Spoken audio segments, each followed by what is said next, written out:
برادران اسلام، ہم سب کی بھلائی، ہم سب کی کامیابی اسی میں ہے کہ ہم اللہ اور اس کے رسول کی اطاعت کریں، ان کی نافرمانی کرنے سے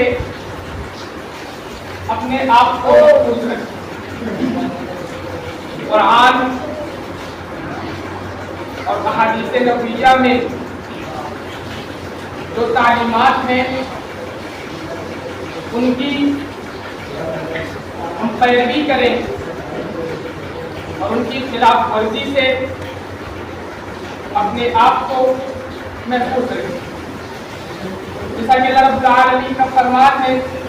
سورہ نساء آیت نمبر 13 اور 14 میں، وَمَن يُطِعِ اللَّهَ وَرَسُولَهُ وَيُدْخِلْهُ جَنَّاتٍ تَجْرِي مِن تَحْتِهَا الْأَنْهَارُ خَالِدِينَ فِيهَا وَذَلِكَ الْفَوْزُ الْعَظِيمُ۔ یعنی کہ جو شخص اللہ اور اس کے رسول کی اطاعت کرے گا، اللہ رب العالمین ایسے شخص کو ان جنتوں میں، ان باغات میں داخل کریں گے جس کے نیچے سے نہریں جائیں گی، اور وہ شخص ان جنتوں میں ہمیشہ رہے گا، اور یہی دراصل بڑی کامیابی ہے۔ مزید فرمایا، وَمَن يَعْصِ اللَّهَ وَرَسُولَهُ وَيَتَعَدَّ حُدُودَهُ يُدْخِلْهُ نَارًا خَالِدًا فِيهَا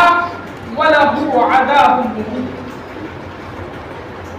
یعنی کہ جو شخص اللہ اور اس کے رسول کی اطاعت و فرما برداری نہیں کرے گا، اللہ رب العالمین کی مقرر کردہ حدوں سے آگے بڑھے گا، تجاوز کرے گا، ایسے شخص کو اللہ رب العالمین جہنم میں داخل کرے گا، اور وہ اس میں ہمیشہ ہمیشہ رہے گا، اور اس جہنم میں اس کے لیے رسوا کن عذاب ہے۔ آیت کریمہ سے معلوم ہوا کہ ہم میں سے جو کوئی بھی اللہ اور اس کے رسول کی اطاعت کرے گا، ان کی تعلیمات پر عمل کرے گا، اللہ رب العالمین ایسے شخص کو نہروں والی جنتوں میں داخل کرے گا، اور وہ شخص اس میں ہمیشہ ہمیشہ رہے گا۔ اور ہم میں سے جو کوئی اس کے برعکس کام کرے گا، اس کے خلاف کام کرے گا، اللہ اور اس کے رسول کی اطاعت نہیں کرے گا، تو ایسے شخص کو اللہ رب العالمین جہنم میں داخل کرے گا، اور وہ اس میں ہمیشہ ہمیشہ کے لیے جلے گا، اور اس کے لیے اس کا عذاب۔ لہذا میرے بھائیوں، ہمیں ہر حال میں اللہ اور اس کے رسول کی اطاعت کرنی چاہیے،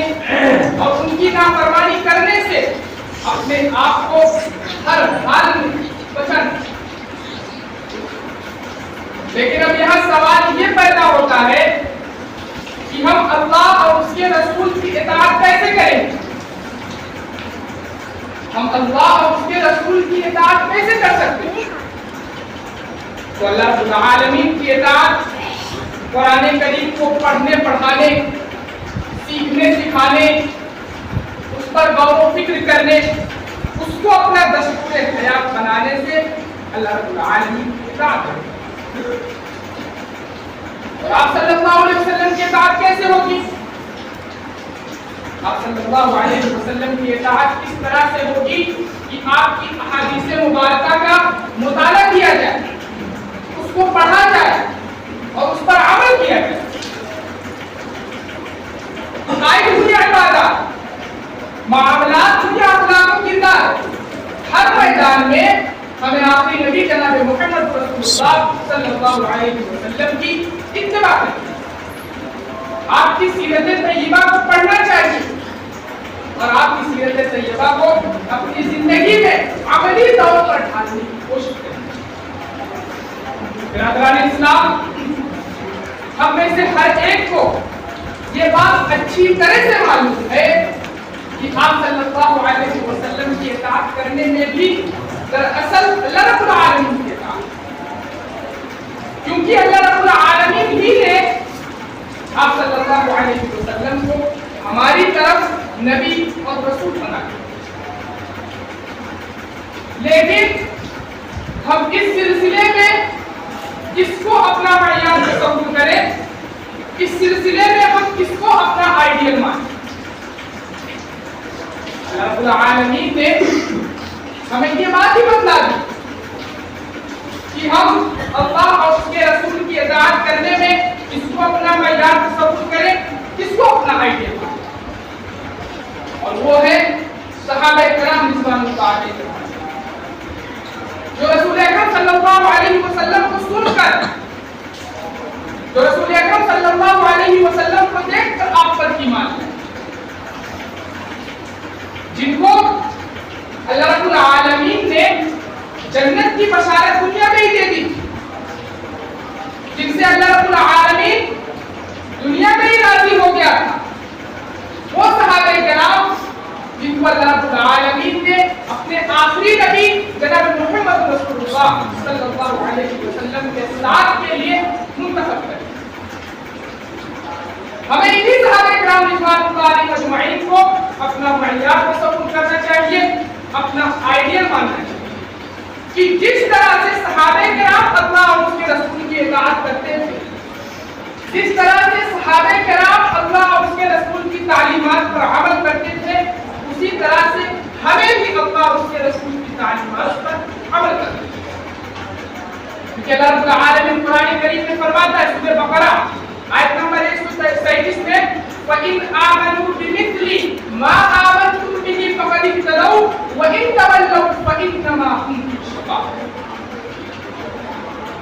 اللہ رب العالمین فرما رہا ہے کہ اگر یہ لوگ بھی اسی طرح ایمان لے آئے جس طرح تم لوگ ایمان لے کر آئے، یعنی کہ صحابہ کرام رضوان اللہ علیہم اجمعین جس طرح سے ایمان لے کر آئے ہیں اسی طرح سے ہم بھی ایمان لے آئے، تو اللہ رب العالمین فرما رہا ہے کہ ہم ہدایت یافتہ ہو جائیں، اور اگر ہم نہ مانیں، ہم منہ پھیر لیں، تو اللہ رب العالمین فرما رہا ہے کہ آپ لوگ سمجھ جاؤ کہ یہ مخالفت کرنے پر کھلے ہوئے۔ محترم و معزز بھائیوں، اللہ رب العالمین نے صحابہ کرام رضوان اللہ علیہم اجمعین کا راستہ چھوڑ کر کسی اور کا راستہ اپنانے والے کو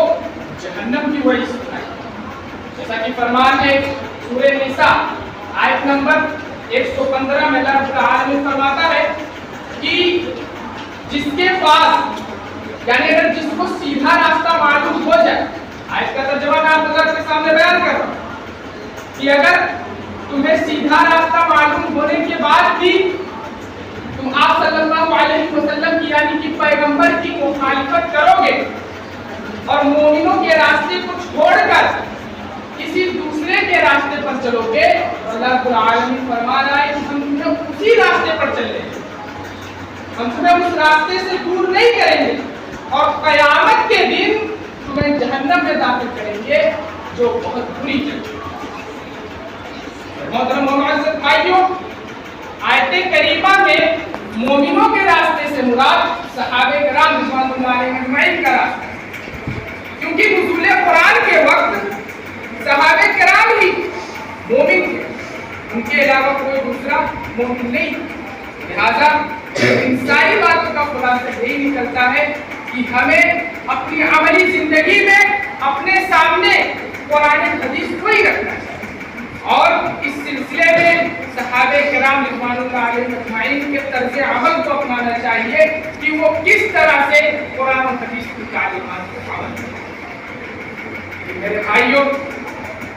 مسلمانوں کی ایک بہت بڑی جماعت اسی ماہ ربیع الاول میں وہ ڈھول تاشے بجا کر، ناچ گا کر جشن عید میلاد النبی منائے گی اور رسول اللہ اور اللہ رب العالمین کی نافرمانی کرے۔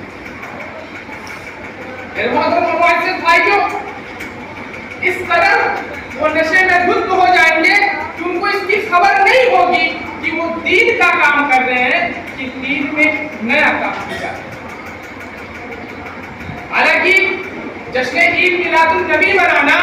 نہ قرآن سے ثابت ہے، نہ سنت سے ثابت ہے، نہ صحابہ کرام رضوان اللہ علیہم اجمعین سے ثابت ہے۔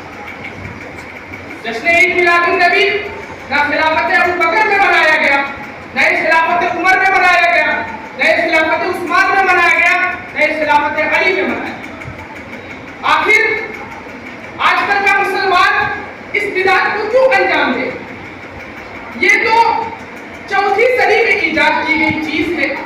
اور اس کو ایجاد کرنے والے فاطمی خلفاء ہیں۔ اب ان کے نام سے ہم کو یہ نہیں سمجھنا چاہیے کہ آپ صلی اللہ علیہ وسلم کی صاحبزادی کے نسل سے، بالکل نہیں، ایسی کوئی بات نہیں۔ یہ فاطمی خلفاء یہودیوں اور مجوسیوں کی اولاد میں سے تھے، یہ مسلمانوں کے کٹر دشمن تھے، انہی کی طرف سے یہ چیز کی جاتی ہے۔ پھر بھی یہ عید میلاد النبی منانا یہ چیز انہی تک محدود تھی، یہ چیز مسلمانوں میں عام نہیں ہوئی۔ تقریباً 2 سال کے بعد مسلمانوں میں ایک ایسا بادشاہ آیا جو ایک عیاش قسم کا بادشاہ،